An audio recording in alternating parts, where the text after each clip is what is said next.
Bon matin! J'espère que vous allez bien. Je vais attendre de voir s'il y a des personnes qui se joignent à nous. À moi, en fait. 2 lives en 2 jours. C'est pas pire quand même. Il y a des moments où je suis plus discrète puis que je travaille sans faire trop de publications ou de live. Puis là, ces temps-ci, on dirait que ça descend, ça y va, fait que j'en profite pendant que ça passe. Encore une fois, si vous êtes de passage, je vous invite à me faire un petit coucou, à laisser un commentaire. Ça me fait toujours plaisir de savoir qui regarde mon contenu, qui ça intéresse. Puis ça rend aussi le live plus dynamique puis plus agréable quand on peut interagir en même temps.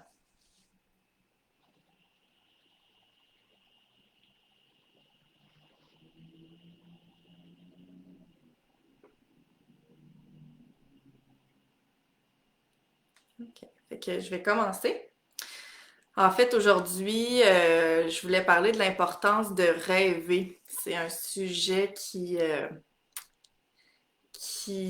m'intéresse vraiment, qui fait partie de ma vie depuis toujours. Je pense que je peux dire que je suis une grande rêveuse. Puis en fait, je pense que tous les enfants, quand on est petit, on est des grands rêveurs. C'est juste que ça se perd en vieillissant.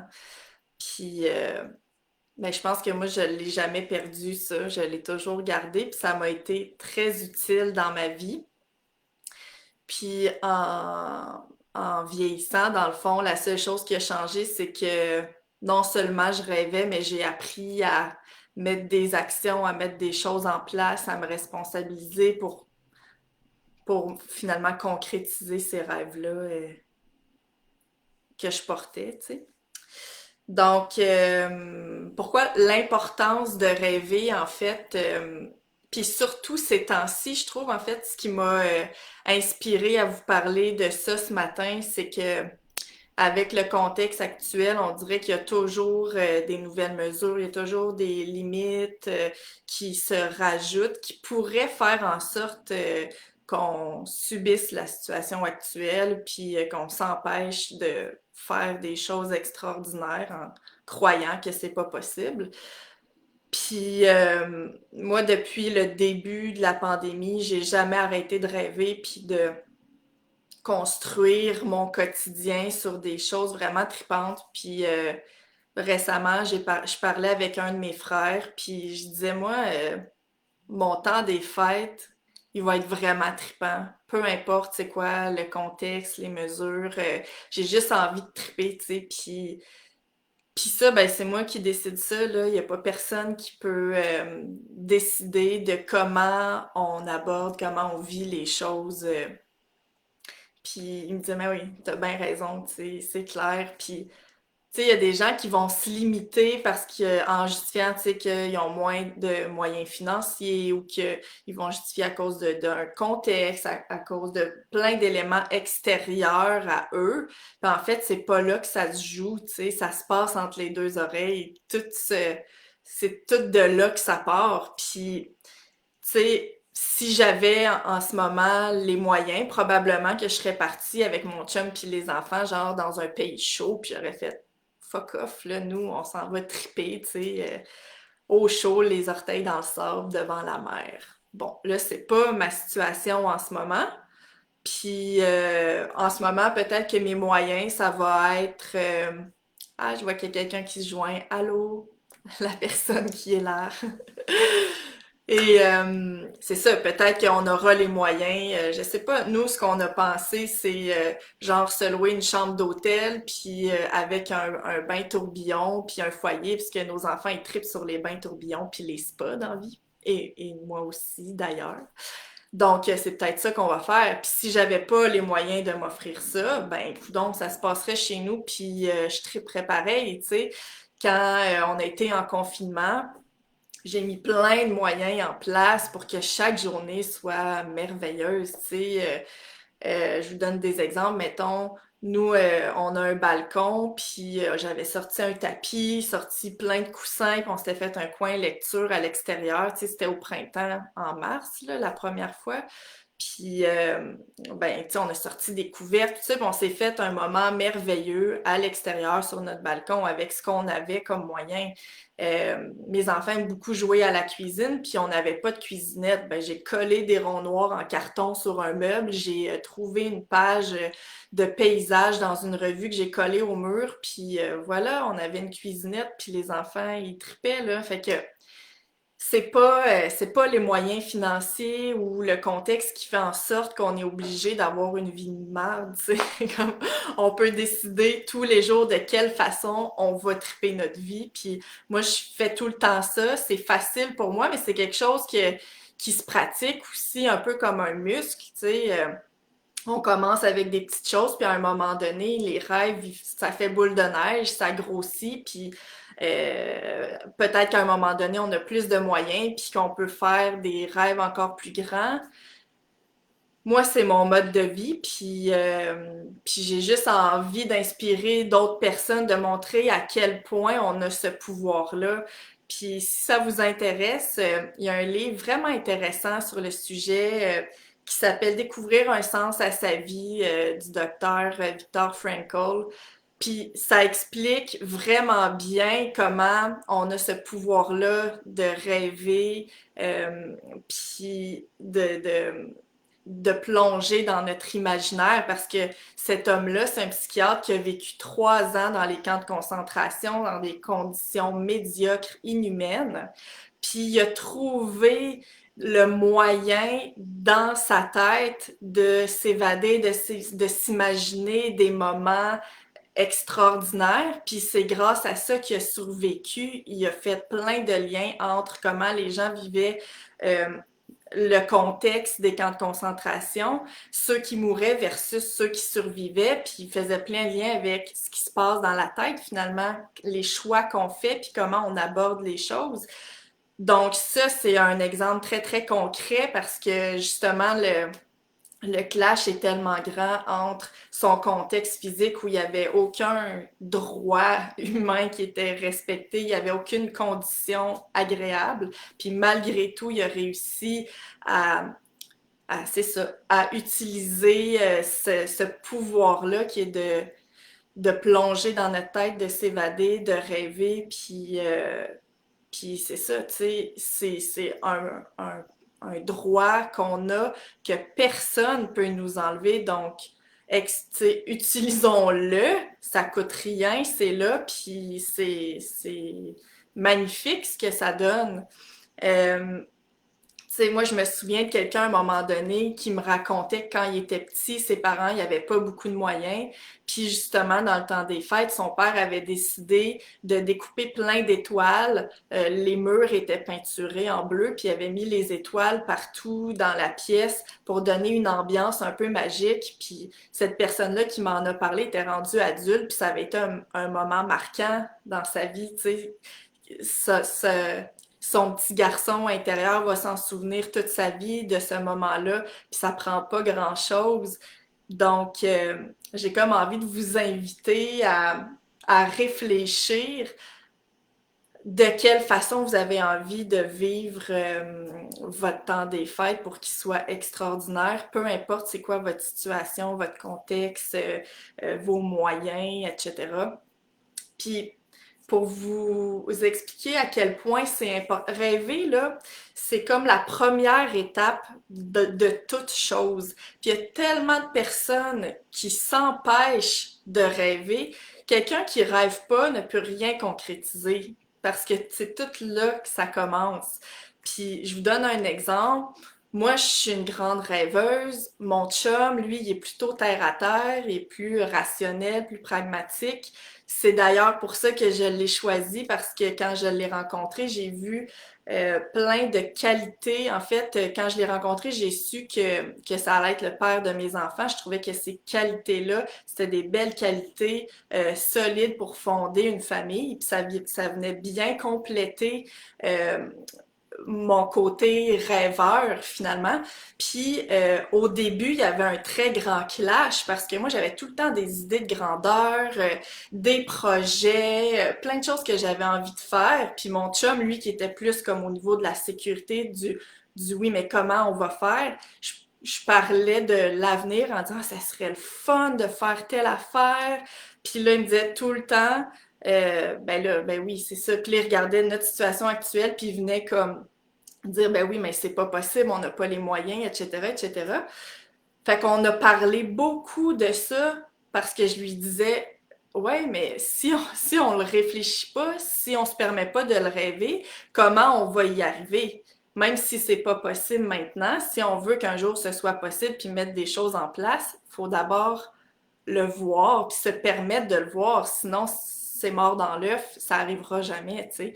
Puis aujourd'hui, ben il se permet beaucoup plus de rêver, puis en même temps tout le côté concret terre à terre qui est super important aussi. Pour moi, je vois ça comme un équilibre à trouver en fait entre toutes les idées, puis après on pense à comment on va le faire. Puis quelqu'un qui a utilisé ça beaucoup, c'est Walt Disney. Il avait vraiment une technique très claire, puis il a réussi amplement sa vie puis ses réalisations. Puis sa technique, c'était qu'il y avait trois équipes qui travaillaient pour lui. Une équipe qui s'occupait de rêver, de penser, de trouver les idées sans limitation. Cette équipe-là commençait pas à se dire, ouais, mais là, on a-tu l'argent? Ouais, mais là, comment on va faire ça? C'était pas ça leur job, là. Eux, ils rêvaient, that's it. Une fois que les idées y étaient trouvées, là, ils passaient ça à la deuxième équipe qui pensait au comment puis au quoi. Tu sais, quelle idée on va choisir puis comment, avec quels moyens on va la réaliser. Puis là, ils pensaient pas tout de suite au financement. C'est comme, on met tous les moyens possibles avec différents scénarios. Il y en a un qui coûte super cher, il y en a un entre les deux, puis il y en a un qui coûte presque rien. Puis de tout ça, ensuite, ça se retrouvait à la production puis à l'équipe qui, elle, pense au financement. Donc là, prend les idées, le comment, puis voit, bon, ben, on est-tu capable maintenant de payer pour ça? Ou si on choisit cette idée-là, qu'est-ce qu'on va mettre en place pour être capable de le faire puis de le produire? Donc, de cette façon-là, personne se limite. Mais aujourd'hui, les gens, ils se limitent en partant. C'est comme on s'empêche de rêver, puis dès qu'il y a un défi, une difficulté, dès que notre contexte change, ou que on n'a pas de moyens financiers, ou que il y a des problèmes de santé, ou qu'il y a, peu importe, là, dès qu'il y a quelque chose de plus difficile, c'est comme ah, mais non, moi, je peux pas faire ça, tu sais. Puis là, on justifie, puis on s'empêche de... on s'empêche à la première étape. Donc, c'est sûr que si c'est comme ça qu'on pense puis qu'on fonctionne, ça va être bien difficile de faire en sorte que les choses se réalisent. Puis, une autre chose qui permet, moi, de réaliser mes rêves, c'est que j'ose. J'ai toujours osé. Puis, même que je me suis fait regarder des fois parce que j'ose faire des demandes, j'ose aller chercher du soutien, j'ose point final. Puis, il y a tellement de personnes qui osent pas, qui ont pas le courage ou le guts ou qui ont toutes sortes de croyances puis qui se disent ben ça sera pas possible, ça se pourra pas, on va me refuser, on va me dire non, etc. Puis quand on me voyait aller, les idées que j'ai en tête, c'est plus au niveau professionnel, mais je le fais aussi dans ma vie personnelle. C'est que je me permets de demander des choses ou d'oser mettre des choses en place. Puis je me dis toujours que si c'est pas possible, ben les gens concernés me le diront, puis y a pas de problème, je suis capable de dealer ça, tu sais. Je suis capable de faire face à des refus s'il y en a, mais au moins j'ose. Puis si on n'ose pas dans la vie, ben c'est sûr que ça donnera rien. Puis des fois, c'était fâchant pour des collègues de voir que, mettons, tu sais, moi, j'ai tout le temps fait ma vie comme je voulais, j'organisais mon horaire comme je voulais, que je sois salarié ou travailleur autonome, ça changeait pas grand-chose. Puis je faisais passer mes valeurs en premier. Fait que quand j'ai eu des enfants, ben s'il y avait de quoi qui allait pas, ben je demandais à mes employeurs d'ajuster les choses en fonction. Puis il y a tellement de parents qui osent pas parce qu'ils ont peur de perdre leur job, parce qu'ils ont peur de ce que les autres vont penser, parce qu'ils ont peur de toutes sortes de choses. Mais moi, j'en parlais hier, hein, les résistances, les barrières, moi je fais lever ça. C'est comme, non, non, je vais oser. Si ça fonctionne pas, ben ça fonctionne pas, mais au moins je vais prendre la chance, tu sais. Puis finalement, ça a toujours fonctionné. Fait que il y a plein de croyances supportantes pour moi qui se sont mis en place que tout est possible dans la vie.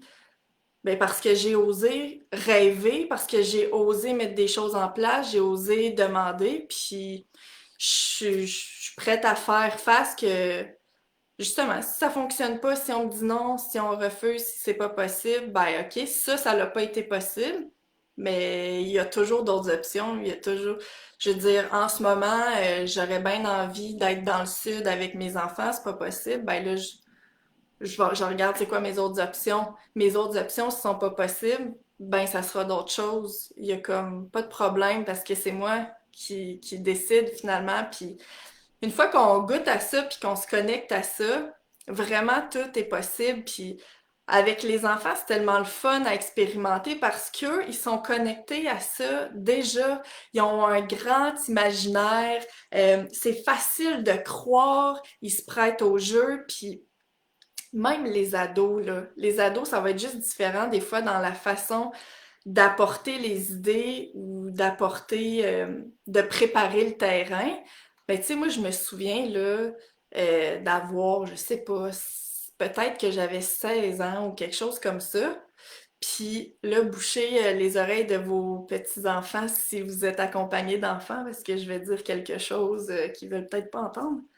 Mais même si je savais que le Père Noël n'existait pas, ben moi j'avais un frère 10 ans plus, j'ai toujours un frère 10 ans plus jeune, qui était, c'est ça, qui avait donc 6 ans à peu près. Puis ben, à un moment donné, on avait fait toute une mise en scène où même nous, les ados, on allait se coucher. Puis ben, le chum de ma mère, il s'était déguisé en Père Noël, puis on avait décidé, tout le monde, qu'il allait venir nous réveiller à minuit, ou peut-être, je sais pas, peut-être, ouais, je pense que c'était minuit, puis qu'on allait faire la surprise à mon frère plus jeune, qui avait 6 ans. Ben, tabarouette, j'ai trippé autant que lui, je pense, de me faire réveiller par le Père Noël, même si je savais que c'était pas vrai. Ça fait tellement du bien, c'est tellement plaisant, même quand on est adulte, de se prêter au jeu, de faire semblant, de se créer des univers, des environnements. Je veux dire, les jeunes qui jouent aux jeux vidéo, ils savent que c'est pas vrai, leurs jeux vidéo, mais ils ont du fun pareil parce qu'ils font comme si c'était vrai. Fait que de profiter de ça en famille quand on a des enfants, c'est le contexte parfait parce que les enfants, ils rentrent là-dedans facilement, puis ils trippent vraiment. Euh, Tu sais, moi, chez nous, j'ai tout le temps rêvé d'avoir un foyer, puis en ce moment, j'en ai pas. Ça viendra un jour. Mais là, en attendant, je me suis acheté un tout petit truc, tu sais, qu'on peut allumer, puis ça fait comme un mini-feu, puis je mets ça sur la table. Avec les enfants, on se fait des après-midi, des fois chocolat chaud autour du feu, puis là, ben, on se met de la musique, puis on s'imagine, tu sais, qu'on est dehors, sur le bord du feu, en train de prendre notre chocolat chaud, puis ils trippent comme si c'était ça, là. Le vendredi soir, des fois, moi, j'ai envie de faire le party avec mes enfants. Ben, on ferme les lumières, on laisse juste les petites lumières de Noël. Des fois, on sort les flashlights, on met de la musique. Moi, je prends mon verre de vin, puis là, on danse tout le monde ensemble. Je dis, moi, je suis dans un rave, là. C'est comme... Puis l'avantage, c'est que si je veux me coucher à 9 heures puis pas être maganée le lendemain, ben, en plus, il y a ça. Mais c'est juste pour dire que tous les moments sont possibles à partir du moment où on se permet de les rêver, puis qu'on ose, qu'on passe à l'action. Donc, l'équilibre entre le rêve puis la mise en marche, la concrétisation. Fait que je vous invite à expérimenter ça si vous avez le goût, puis si c'est quelque chose qui semble difficile pour vous parce que vous avez toutes sortes de croyances par rapport à ça, ben c'est correct, mais je vous invite à ce moment-là peut-être à à aller chercher un accompagnement. Je veux dire, moi, il y a des parents qui font parents up-to-date, puis qui sont un peu dans cette programmation-là, qui ont peu de pouvoir sur leur vie, peu de pouvoir de décision, qui, c'est ça, qui ont l'impression qu'il y a pas beaucoup de choses de possibles. Puis à la fin du programme, ils ont créé la vie de leur rêve, là. Puis après, ça continue tout le temps parce que nos besoins changent, nos idées changent, puis on a envie toujours de plus et de plus merveilleux. Fait que c'est un cadeau extraordinaire à s'offrir, puis de montrer ça aux enfants, de leur faire vivre ça aussi. Euh, Ça leur permet de l'intégrer rapidement, puis de vivre eux aussi la vie de leur rêve après, parce qu'ils vont savoir déjà que c'est eux qui décident, qui ont le pouvoir sur comment ils vivent les choses, même quand on est dans des contextes où on a l'impression d'avoir peu de contrôle et peu de pouvoir. Puis ça, c'est vraiment la clé. C'est le même principe que j'aborde avec les ados, hein, qui sont dans des contextes où ils ont envie de liberté, ils ont des idées de grandeur, ils sont créatifs, ils ont le goût de plein de choses. Mais eux, ce qu'ils voient, c'est ouais, mais je peux pas parce que mes parents, Ouais, mais je peux pas parce qu'il faut que j'aille à l'école, Il y a comme mille raisons d'être malheureux quand on est ado, tu sais. Surtout quand on a une grande conscience, puis que là, ben, on n'a quand même pas les droits ou la réelle liberté concrète de faire tout ce qu'on porte en nous. Mais quand ils comprennent ça, là, que finalement, ils ont le choix de vivre les choses comme ils le souhaitent et qu'il y a effectivement des processus un peu obligatoires ou qu'on n'a pas le choix de traverser, mais n'en tient qu'à nous de décider comment on va les rendre extraordinaires, ces moments-là. Donc, c'est ça. Je sais pas si ça vous inspire un peu, si ça vous donne le goût d'essayer, en tout cas, mais je trouve que c'est le contexte idéal pour le faire parce que, justement, il y a eu encore des nouvelles mesures récemment, il y en aura d'autres, on sait pas quand est-ce que ça va se terminer. Honnêtement, moi, je regarde même plus les nouvelles depuis vraiment longtemps. J'ai laissé ça à mon chum qui les écoute en travaillant, puis il me ramène juste l'essentiel. Ah, on a le droit de faire ça. Ah, on n'a plus le droit de faire ça. Ah, maintenant on peut faire ça. Maintenant on peut plus faire ça. Puis je m'en tiens à ça juste pour savoir à l'extérieur de ma maison qu'est-ce que je peux faire ou pas, là. Mais pour le reste, là, c'est... Nous, on a continué de faire plein de choses, puis tu sais, un exemple encore, la semaine dernière, je pense que c'est vendredi, on avait le goût de manger de la raclette. On s'est fait une raclette avec les enfants, tout le monde.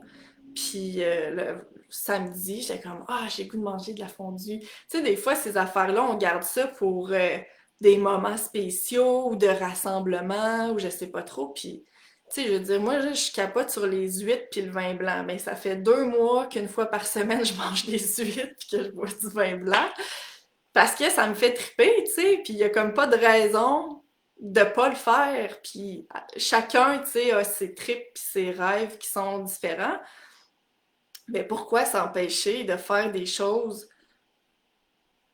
à part que des fois il y a des raisons genre là justement, j'aurais le goût d'être dans le sud puis j'ai pas les moyens. Bon, OK, ça là. Mais à part ça, il y a plein d'autres affaires qu'on peut faire puis on peut comme c'est ça, vraiment triper notre vie. Fait que triper votre vie. Ayez du plaisir. Puis les enfants, ils trippent tellement là-dedans. En plus, c'est ça, ils embarquent vraiment facilement. Fait que c'est ça que je vous souhaite, moi, pour le temps des fêtes, que vous brainstormez sur tout ce qui ferait en sorte que votre temps des fêtes serait merveilleux, puis que vous vous permettez de le faire tout simplement. Puis vous allez voir que si vous mettez ça en place maintenant, ben ça va suivre après dans toutes les autres sphères de votre vie. Puis c'est juste du bon. Fait que merci de m'avoir écouté. J'espère que ça va vous servir un peu. Puis je vous souhaite une excellente journée. Puis on se revoit très bientôt. Bye bye!